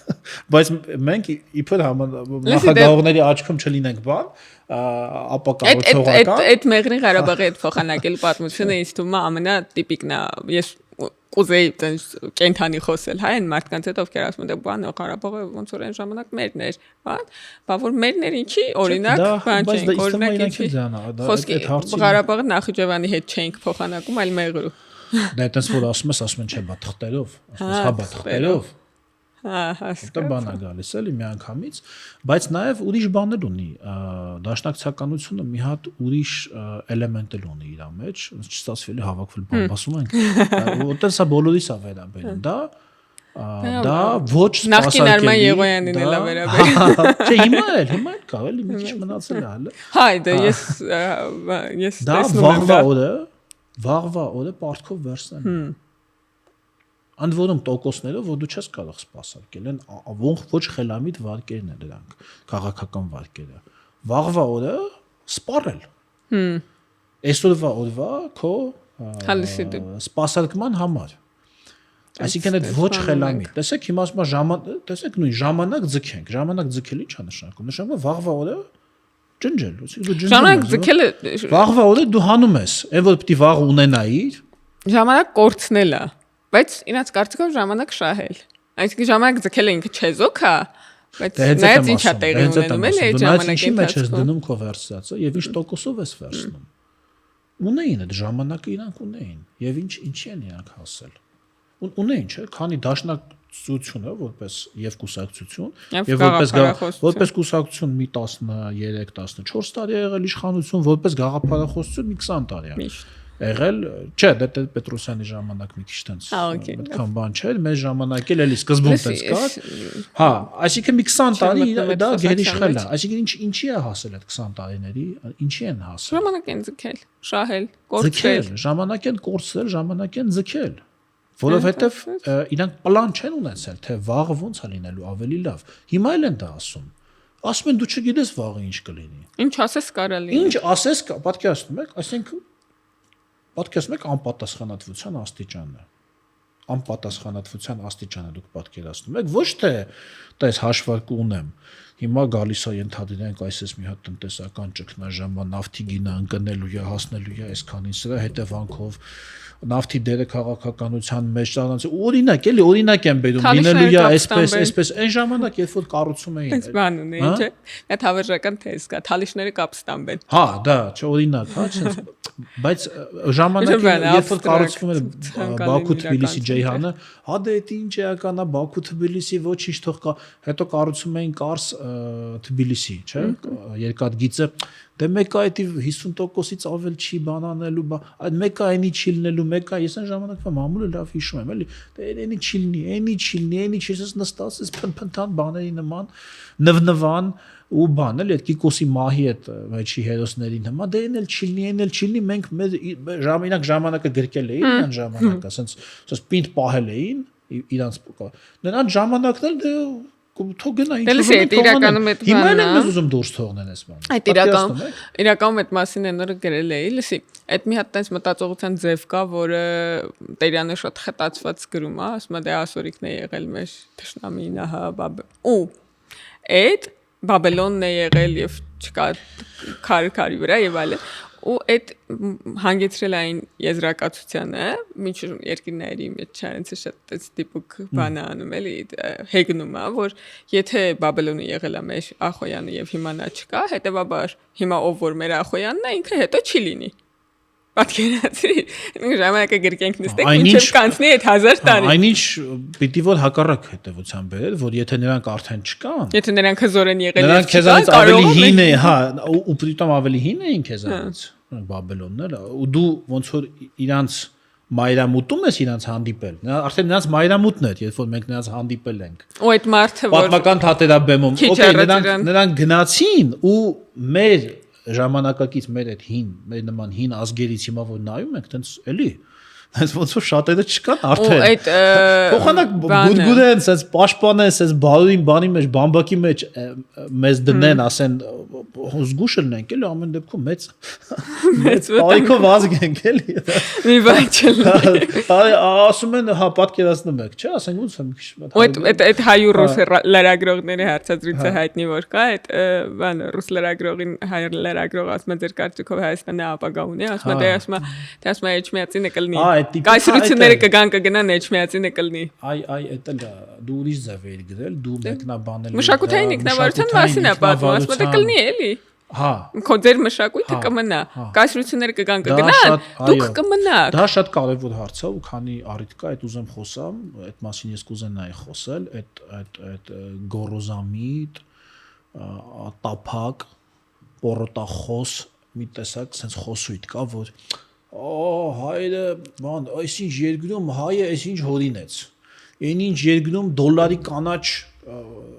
ներկնա հորինել որի շնորհիվ դոլարը էլ չի կեղծվում այնինչ երկրում գնացել է նա այնինչ երկրի տիեզերա գնացա դարել այնինչ երկրի օթաչու է դարել ու այդպես շարունակ այսինքն հա օքեյ միտեղ մեկը կանաչ ներկնա հորինել միտեղ մի նորվեգացի մի ուրիշ բան է հորինել միտեղ մի շվեդ մի ուրիշ բան դա ինչ կապ ունի մեր քաղաքական ինքնության հետ եւ մեր պետականության հետ այսինքն դա ուզում են ինչ են ուզում դրանով ուզում սնում են մեր սնապարծություն ուզում են ասեն ժողովուրդ ինչ են ուզում ասել ուզում են ասեն Հայաստանը վատ տեղա հայտնագործություններ գյուտ է անելու համար թե ուզում են ասեն դուք պետություն ո՞րն է էլի միտքը մենք տաղանդավոր ենք բայց պետությունը բավարար ենթակառուցվածքներ եկեք արտապատվիրակենք մի հատ ուրիշ պետության դու ընդ գնա դոլարի կանաչ ներք ու բան ու գունավոր հերոստացույց ու չգիտեմ ինչ այնտեղ ստեղծի երկի բարի արտասանի ընդհանուր կայսերական դրոշի ներքո այդ բանը կա ես որտեղ տեսնում եմ այդ ձևի հրապարակում մի անգամից բան եմ անում այդտեղ այդ ձեր ասած կոնսպիրոլոգիայի մեջ եմ մտնում ինչի են դա մի չեն ասում ունեցել ենք բան մի հատ այսպես հզոր օրինակ պետական գործիչ ասենք չգիտեմ Թեոդորոս Ռշտունի օրինակ մի հատ այդտեսեք ինչ կարող ենք մենք սովորել օրինակ Թեոդորոս Ռշտունուց ոչ ասեն էլի գնաց այս կողմ կամ գնաց այնպես խոր պատմական բան եմ գնում օրինակ դե գիտեք որ արաբներն եկան ինքը գնաց հետները լեզու գտավ եւ այլ այսպեսի մի հա օրինակի համար հա իսկ որտեղից դե ասեն ինչ պետք է ասեն դե մարդկանց կամ մեր թակավորների ոչ չասեն գնաց պետական ազգ փուլը մեր թակավորների Տիգրան մեծ Տիգրան մեծ թող լինի բայց օրին չէ բայց Տիգրան մեծի դասերը չեն սովորել ասում են Տիգրան մեծ չէ ասում են Տիգրան մեծ իսկ Տիգրան մեծից մենք ինչ ենք սովորում Տիգրան մեծից մենք պետք է սովորենք չափի զգացում, կներեք, Տիգրան մեծից մենք պետք է սովորենք չափի եւ ժամանակի զգացում եւ պատմական պայի զգացում, չափի պետք է աշխարհը զգալ սովորենք։ Տիգրան մեծը տեսավ, որ գալիս է, որ ռոմեական կայսրությունը գալիս է։ Գալու է անկախ Իրանից։ Ինքը անկախ, այսինքն ուժերի հարաբերակցությունը այնպիսին էր, որ ինքը հասկացավ, որ անխուսափելի է հետագա Իրանին հաջորդող 300 տարիների ընթացքում այդ տերության բացարձակ դոմինանտությունը մեր տարածաշրջանում, Մերձավոր Արևելքում, Եվրոպայում եւ այլ։ Բա մոռացել են, որ ինքը գնաց, թագահանեց, դրեց Պոմպեոսի։ Մեր բանը կարծեմ Պլուտարքոսն էլ է դա ասում, մեր պատմիչներից, բայց դա համենայն դեպս մենք սովորել ենք որպես պատմական փաստ։ Մեզ տենց են սովորացրել մեր դաշնակցական դասատուները եւ դասախոսները, եթե հանկարծ բան անող լինի, կասեմ նաեւ անուններով, հանկարծ հակառակվող լինի, որ հա, ինչ ենք տեղից սովորում։ Ոչ թե թագը հանել դնել ենք սովորում, այլ պահը զգալ, որ կար պահ, երբ դու կարող էիր ինչ-որ բան անել եւ արեցիր, պահը անցավ։ Հիմա ինչ անես, ամբողջը դնես սեղանին, 1%-ի 99%-ի հարաբերակցությամբ այն հույսով, որ կարող է 1% շանս ունենաս շահելու եւ 99% շանս կորցնելու այդ հույսով 1%-ի հույսով դու դնես, թե հակառակը քո այսպես հիմիկվա բանով ասեմ, էլի լեզվով ասեմ, կարմիր գծերը 90 կարմիր գծերը պահելը 99%-ով հավանականությամբ, հաջողությամբ պահելու բանը դնես սեղանին ու նորմալացնես քո հարաբերությունները։ Թե մինչև վերջ դնես, այն չնչին տոկոսի բանը վառվես մինչև վերջ գնաս, հռոմեացի գան, ավիրեն, այն ոնց են ասում է, բայց պետությունները ոնց կորան։ Այդ որ ասում է Բաբելոնը կորավ, Ասորիքը կորավ, չզգացին պահը չզգացին պատմական քամու շունչը, իրանք չզգացին ժամանակի շունչը, չզգացին, իրանք պատկերացրեցին, որ եթե իրանք ժամանակին աշխարհի տերն էին, հա, ասենք միշտ կարան լինեն, հա, եթե մակեդոնացու էլ առաջ, եթե իրանք էին աշխարհի տերերը, ու միշտ էլ այդպես պիտի լինի, հա։ Այս մեր բանը, մի քանի հազարամյա պատմությունը երևի նաև բանը ակնհայտորեն արդյունավետ բան է, ողջ մնալու պատմություն է, ողջ մնալու եւ ես ավելին ասեմ, ադապտացվելու։ Եվ լիքը բանն ենք սովորելու, եթե բան չանենք, միֆականացնենք, պարզունակացնենք։ Ես միֆականացնելուն էլ դեմ չեմ։ Գիտես, միֆերը վատ բաներ չեն։ Միֆը ինչ են միֆերը։ Միֆերը պետք չի միֆը խառնել հեքիաթի հետ։ Միֆը ուրիշ ժանր է։ Միֆը բարդ համակարգերի շատ պարզունակ ներկայացումն է, բայց ինչքան հնարավոր է պարզունակեցման մեջ ճշգրտության ապահովմամբ, հա։ Միֆն էլ կարա լինի լավ գործիք, բայց պիտի իսկական միֆ լինի, ոչ թե կեղծ միֆ։ Միֆը, այո, միֆը պետքա հենվի բանի վրա, ինչ որ քո ասած այդ փորձառության վրա մեր միֆը պետք է բարթացնենք մենք մեր պատմությունը բանը մեկնաբանելուց մի քիչ բարթացնենք, որ իրանց այսպես ասած դասերը քաղած, որ շատ էլ բանը կարծրակը կլիշեացված է։ Մեր միֆը այն պիտի լիներ, արդյունավետ լինեն, էլի։ Որ օրինակ մեր միֆը այն պիտի լիներ, լավ իմաստով, որ դու պիտի, այո, որ ընդհանրապես ազգերը չէ, ընդհանրապես մարդը արածը։ Ոնց է, մարդը ամենաուժեղը չի։ Բնության, այսինքն մարդ արածը բնության մեջ ամենաուժեղ էակը չի, ֆիզիկապես ամենամեծը չի, ամենածանրը չի կամ ամենաթեթևը չի, հենց միջին շատ համեստ ֆիզիկական հնարավորություններով այս բարդ աշխարհում, չէ՞, նկատի ունեմ, այդ մոլորակը, չէ՞, ինքը բարդ վայրի միջավայրում, եթե մենք պատկերացնենք, ասենք 20-ից 10,000 տարի ապրած մարդու ստեղծած ենթակառուցվածքները հանենք, թողանք բնություն 10,000 տարի առաջ մարդը ոնց էր ապրում, այս ձեռքը մի հատ քարի կտոր ու 4 բոլորը, ասենք վայրի կենթանիներ, ինչ-որ, չգիտեմ, օձեր, տարբեր միտեղից ջրհեղեղ, միտեղ կարող է երկրաշարժ, միտեղ հրաբուխ, ցուրտ, հələ սարսե դարը նոր էր վերջանում, հələ ահագին ցուրտ էր այդ ժամանակ, ադապտացվել է մարդը արած ամենահեշտն է ադապտացվել իրավիճակին ու մեր պատմությունն էլ մենք մինչև ու ես ոչ մի ձև այս պահը այդ բանը Հրանտ Մաթևոսյանը որ ասում է գազ հասնես լուսավոր 20-րդ դարում կոտորվես ու ես այդ հարցը միշտ ինձ տանջել է մինչև իր այդ խոսքին ծանոթանալը որ ոնց ստացվեց ես կարդում էի ասենք մոնղոլների մասին թաթար մոնղոլների մասին արաբական արշավանքներ այնտեղ մեր պատմիչները շատ այնց բան Պերճախոս մտան են քաղաք 10,000 հոգի այնտեղ ավիրեցին 20,000 հոգի այնտեղ սպանեցին այնտեղ վառեցին թալանեցին այս արին այն արին ու գալիս է չէ բա ու ես մտածում եի, բայց այսքան արհավիրքների մեջով անցել ենք, մենակ մեր հետ էլի չեն թափել գալիս են, չէ՞, ամեն մեկի որտեղից որ գալիս է ճանապարհին, մենակ արշավանքները հատուկ Հայաստանի համար չէին նախատեսված, ընդհանուր արշավանքն էին, մեկն էլ մինչև մողոլները, մինչև բան կենտրոնական Եվրոպա հասան։ Չէ՞ բանը, արաբները մինչև ահագին, այստեղ մինչև Դաղստանի կողմերը, այն կողմից մինչև Իսպանիա, մինչև բաներ։ Հա Պիրենեիներ հասան, չէ՞, ասենք Իսպանիան ամբողջ գրավել էին, ամբողջ Իսպանիան։ Ահա, այդպես մի հատ ուժ պատկերացնում եք, չէ՞, մի հատ այդպես ուժ,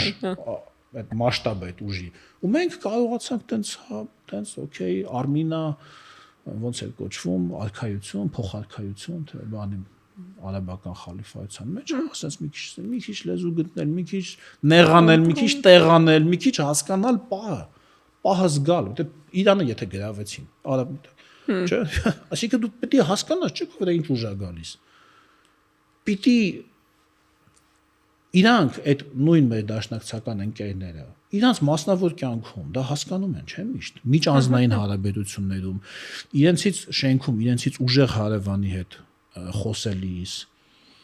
իրանց վրա ֆիզիկական մեծ ուժ գալիս, ասենք մի հատ քար է գլորվում մեծ, ասենք սարից գալիս, ասես կանգնում են պահում են այդ քարը։ Տենց են անում, ասենք 2 տոննայանոց քար է գալիս իրանց վրա, ասես կանգնում, ասես պահում են ձեռքերով, որ հետո իհարկե չեն անում այդպես։ Հիմա եթե այս քարերը ոչ թե մի քար է գալիս, այլ մի 4, 5, 6 մեծ քարեր գնում են, գալիս են, գնում են, գալիս են ու մեր տարածաշրջանով են գնում, գալիս օթով հիմա արդեն հեսա ցամաքով նայ այսինքն ինչ պիտի անենք այդ մեծ ուժերի ու մի ուժ չի դա երկու ուժ չի մի շահ չի երկու շահ չի այդ համակարգն է հարաբերությունների մենք ինչ պիտի անենք պիտի վեր կողմը Թրամփին սենց ասեիք ոչ չենք ֆայն խելքնից չկտրեց այս ժամանակը հետ տանք Թրամփին սենց ասեիր գնայր ասեիր ես էլ գրի մեջ բախի չես գրել սադարակ բան ոնց է մեղրի բագրեիր այս սկիզբես խոսակցության որ ասում է իրանք ասում են ծաղրում են մարդկանց ովքեր խաղաղության գործընթացի մեջ ինչ-որ կերպ ներգրաված են կամ վիրավորում նույնիսկ ավելի վատ այս մարդիկ ինչ հույսով են էլի դա անում ասենք վաղը որ իրանք եկան չեն խոսալու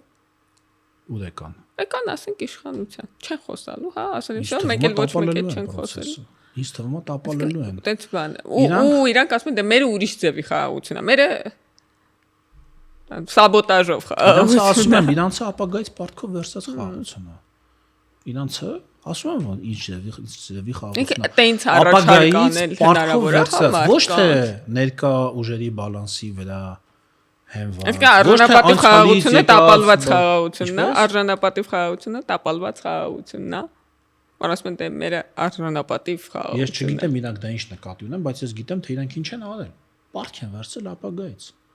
Պարտք մեր ժամանակ, մեզանից։ Ու հիմա վստահ եմ որ իրանք վերցել են, հիմա այլում ասում են մեր ժամանակ խաղաղ էր։ Իհարկե։ Հիմա վստահ եմ որ ճիշտ են արել։ Հա, հիմա իրանք չեն ասում մենք այն ժամանակ եթե դա ներդնեին։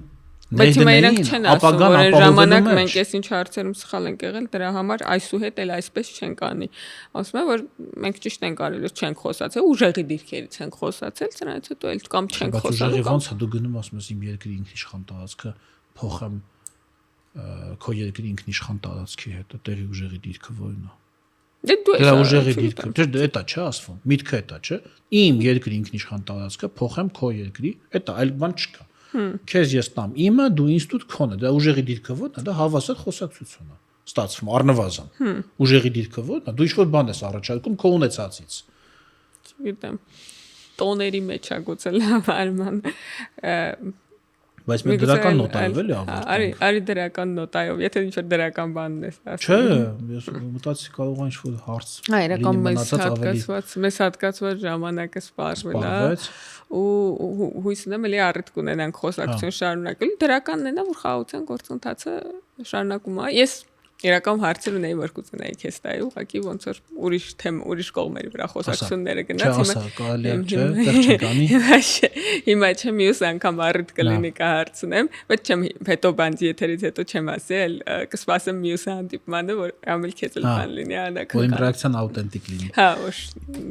բնական ռեակցիաներ տաս եւ շնորհակալություն քեզ զրույցի համար։ Շնորհակալություն,